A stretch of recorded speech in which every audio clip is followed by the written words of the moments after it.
Dear students, आज की class में हम एक बड़े इम्पोर्टेंट टॉपिक के ऊपर बात करने जा रहे हैं। और ये टॉपिक ऐसा है जिस सभी प्रतियोगी परीक्षाओं में, छोटी से लेकर बड़ी से बड़ी प्रतियोगी परीक्षा में इस टॉपिक के ऊपर एक क्वेश्चन जरूर पूछा जाता है। और यह टॉपिक हम देखें कि बड़ा हमें कन्फ्यूजन भी पैदा करता है। तो अगर ये तथ्यात्मक जानकारियाँ हम समझ लें, जान लें, तो इन प्रश्नों को समाधान करना, हमारी जिज्ञासा को शांत करना बड़ा आसान हो जाएगा। तो चलिए आज के इस क्लास में हम बात करने जा रहे हैं। हमारा जो सेकंड पेपर है बीए सेकंड ईयर में, भारतीय राज्य व्यवस्था। तो हम देखें कि भारत का जो संविधान है, इस संविधान के स्रोत क्या है, अर्थात संविधान में हमने जो बहुत सारी विशेषताएं स्वीकार की हैं, बहुत सारी हमने जो प्रावधान लिए हैं, उनको हमने कहां से स्वीकार लिया। और कहा भी जाता है कि संविधान सभा में जो संविधान निर्माता थे, उन निर्माताओं ने उस समय के दुनिया के श्रेष्ठ संविधानों का अध्ययन किया और जो श्रेष्ठ विशेषताएं थी, जो अच्छाइयां थी, उन अच्छाइयों को हमने स्वीकार किया। तो ऐसी कौन कौन सी विशेषताएं जो हैं, जो हमने दूसरे देशों के संविधानों से हमने अपनी आवश्यकता के अनुसार, भारतीय परिस्थितियों के अनुसार उनको स्वीकार किया है, तो किस देश से हमने कौन सी चीज ली है, ये आज की क्लास में हम बात करने जा रहे हैं। और हम अपनी बात शुरू करें इससे पहले आप इस वीडियो को सब्सक्राइब जरूर कर लें और अगर आपको अच्छा लगे तो आप शेयर भी करें। तो देखिए, भारतीय संविधान के प्रमुख स्रोत, किसी भी देश के संविधान के स्रोत हम देखें मोटे तौर पर दो भागों में बांट सकते हैं। तो हम देखें ब्रिटिश संविधान से हमने क्या लिया है। भारत के संविधान में सबसे ज्यादा अगर हमें प्रभाव दिखाई देता है तो किस देश के संविधान का दिखाई देता है? ब्रिटिश संविधान का। इसका एक कारण भी है, और कारण यह है कि भारत लंबे समय तक, 200 सालों तक किसका उपनिवेश रहा, किसका गुलाम रहा? ब्रिटेन का। तो ब्रिटिश सरकार ने हमारे यहाँ जो व्यवस्था लागू की, वो व्यवस्था हमने आजादी के बाद भी उसको क्या कर लिया? स्वीकार कर लिया। जैसे हम देखें, शासन प्रणाली के तौर पर हमने कौन सी व्यवस्था को अपनाया है? संसदात्मक व्यवस्था को। लोकतंत्र को लागू करने के लिए दो मॉडल होते हैं, अध्यक्षात्मक व्यवस्था और दूसरी है संसदात्मक व्यवस्था। अध्यक्षात्मक व्यवस्था हमें अमेरिकी संविधान में देखने को मिलती है, परंतु संविधान निर्माताओं ने भारत में किस व्यवस्था को स्वीकार किया? संसदात्मक व्यवस्था को। क्यों? क्योंकि भारत के लोग लंबे समय से किस प्रणाली को देख रहे थे? संसदा। तो इसके हम अभ्यस्त हो चुके थे, इससे हम परिचित हो चुके थे। तो हमने केंद्र के साथ साथ राज्यों में भी किस व्यवस्था को स्वीकार किया है? संसदात्मक प्रणाली को, जो कि हमने कहां से ली है? ब्रिटिश संविधान से ली है। इसके अलावा हम देखें कि हमने एकात्मक शासन प्रणाली को भी स्वीकार किया है, एकात्मक व्यवस्था, यूनिटरी सिस्टम। और ये यूनिटरी सिस्टम हम देखें कि ब्रिटेन में हमें देखने को मिलता है, जिसमें शासन की सारी शक्तियां एक केंद्र सरकार में निहित होती हैं, उस व्यवस्था को एकात्मक व्यवस्था। हालांकि भारत के संविधान में हमें एकात्मक के साथ साथ संघात्मक शासन की विशेषताएं भी दिखाई देती हैं।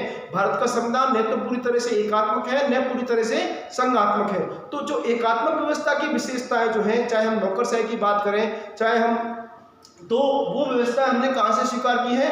ब्रिटेन के संविधान से। और ब्रिटेन के संविधान से एक और हमने सिस्टम स्वीकार किया है, एक और विशेषता स्वीकार की है, वो ऐसा रूल ऑफ लॉ।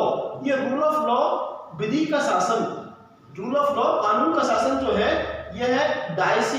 ब्रिटेन के एक प्रमुख राजनीति शास्त्री थे डायसी, विधिवेता थे, कानून के विद्वान थे। डायसी महोदय द्वारा कॉन्सेप्ट दिया कि शासन का संचलन कानून के अनुसार होना चाहिए। तो इस व्यवस्था को हमने ब्रिटिश संविधान से स्वीकार कर लिया और हमारे यहाँ अच्छी तरह से हमने इसको लागू किया गया है।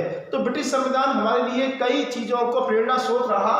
तो हमने संसदात्मक व्यवस्था को, एकात्मक व्यवस्था की और कानून के शासन के सिस्टम को हमने कहां से स्वीकार कर लिया?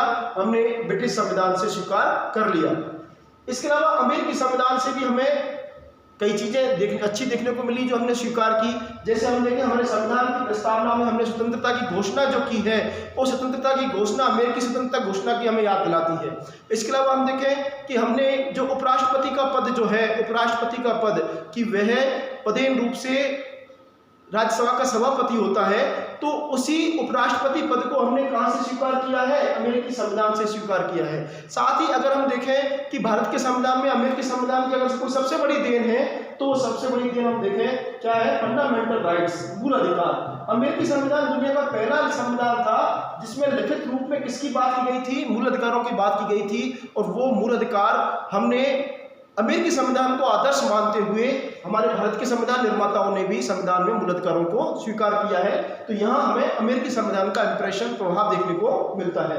आयरलैंड का संविधान भी कई मामलों में हमें हमारा मार्गदर्शक बना, हमने कई चीजें वहां से स्वीकार की हैं। और सबसे महत्वपूर्ण चीज जो आपसे कई बार प्रतियोगी परीक्षाओं में पूछी जाती है, वो ये है कि राज्य की नीति निर्देशक तत्व, राज्य के नीति निर्देशक तत्व, फंडा directive principle of state policy, ये नीति निर्देशक तत्व हमने कहाँ से स्वीकार किए हैं? आयरलैंड के संविधान से स्वीकार किए हैं। इसके अलावा राज्यसभा में हम जो 12 सदस्यों का मनोनयन करते हैं, कला, समाज सेवा, विज्ञान, तकनीकी, प्रौद्योगिकी, सिनेमा आदि क्षेत्रों की जो प्रमुख हस्तियां होती हैं, उनको सीधे राष्ट्रपति द्वारा 12 लोगों को मनोनयन किया जाता है।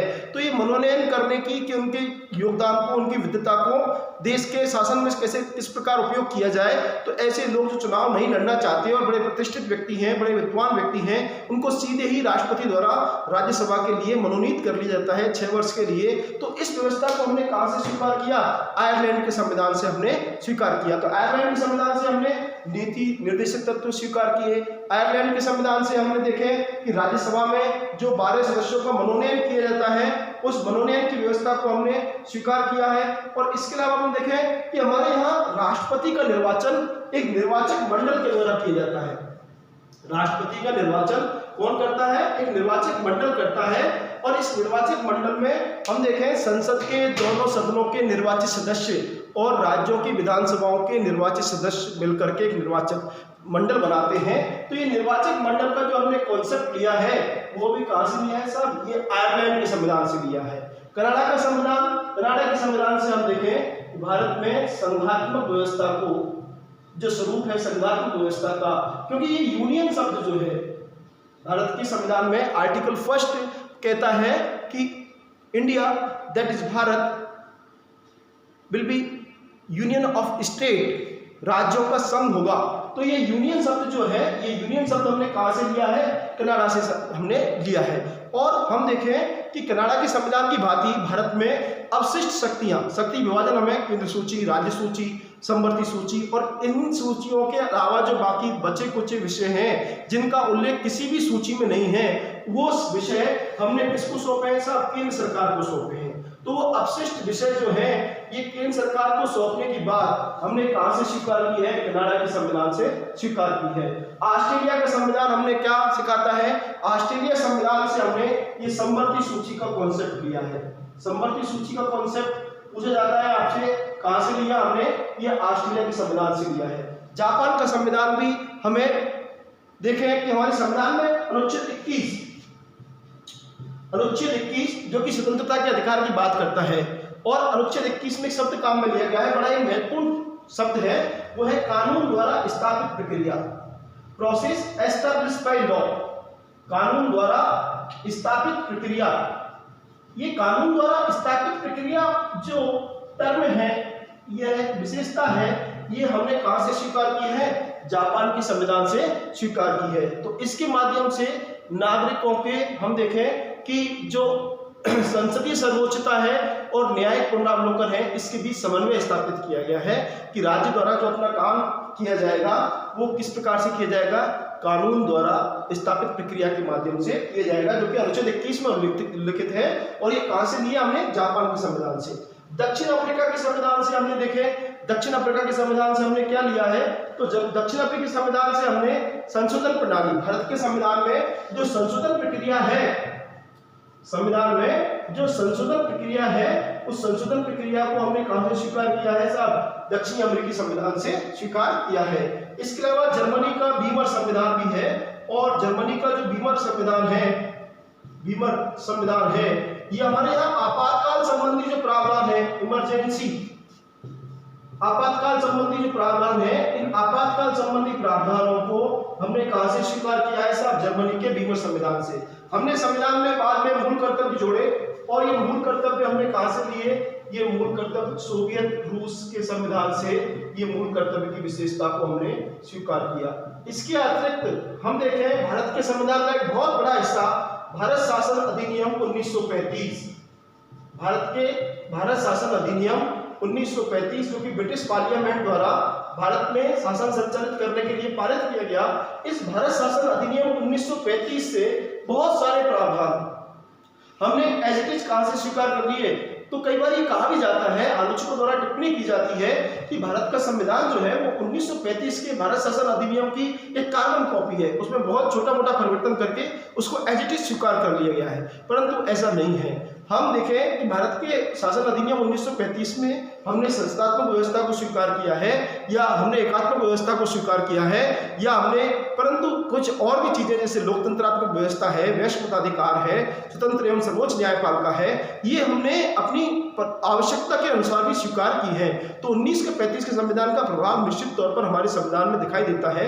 तो हमने उस समय के श्रेष्ठ व्यवस्थाएं जो दुनिया के देशों में थी उनको कॉपी नहीं किया है, उनको हमने अपनी आवश्यकता, उपयोगिता, भारतीय परिस्थितियों में उनके क्रियान्वयन होने के आधार पर क्या किया है, दूसरे देशों के, जैसे हमें अच्छी बातें दूसरों से सीखनी चाहिए, तो संविधान निर्माताओं का भी भावना यही थी कि हमने दूसरे देशों के जो बेहतरीन संविधान थे, उन संवैधानिक सलाहकार थे BN राव, तो BN राव द्वारा उस समय के सभी श्रेष्ठ संविधानों का अध्ययन किया गया और अपने निष्कर्षों को संविधान समिति में पेश किया सभा में, और उसके आधार पर हमने ये विशेषताएं वहां से स्वीकार की है।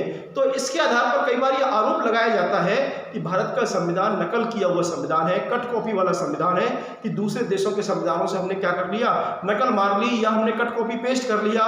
परंतु ऐसा नहीं है। भारत का संविधान हमने दूसरे देशों से क्या किया है, कुछ चीजें, अच्छी चीजें हमने ग्रहण की हैं, स्वीकार की हैं, परंतु नकल में भी अकल चाहिए। तो हमने इन चीजों को मूल एज इट इज कॉपी नहीं किया है, हमने इन चीजों को अपनी आवश्यकता, उपयोगिता, भारतीय संदर्भ में इनकी क्रियान्वयनता है आदि के औचित्य को देखा है, और जब भी हमने इनको क्या किया है, स्वीकार किया है। तो ये कहना पूरी तरह से निराधार है कि भारत का संविधान कॉपी किया हुआ संविधान है। और भारत का संविधान हम देखें कि इन विशेषताओं को अद्भुत रूप में स्वीकार करता है। तो ये टॉपिक जो है बड़ा इंपॉर्टेंट टॉपिक है। प्रतियोगी परीक्षाओं में इन टॉपिक में से कोई ना कोई चीज पूछी जरूर जाती है, तो आप इस अच्छी तरह इनको याद कर लें, समझ लें, जान लें, और इस YouTube चैनल को आप सब्सक्राइब जरूर कर लें। डॉक्टर रितेश जैन, धन्यवाद।